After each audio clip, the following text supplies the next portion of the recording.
Hello guys, Andrew here. Welcome back to Drew Tutorial. And in this video, I'm going to show you how to change your status on GitHub. This is super easy guys, and it only takes you a matter of seconds to do.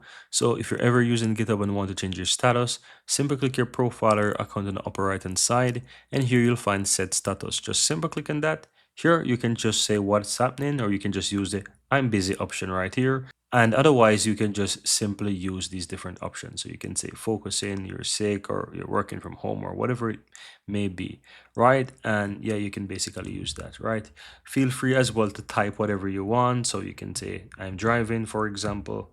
Let's try that.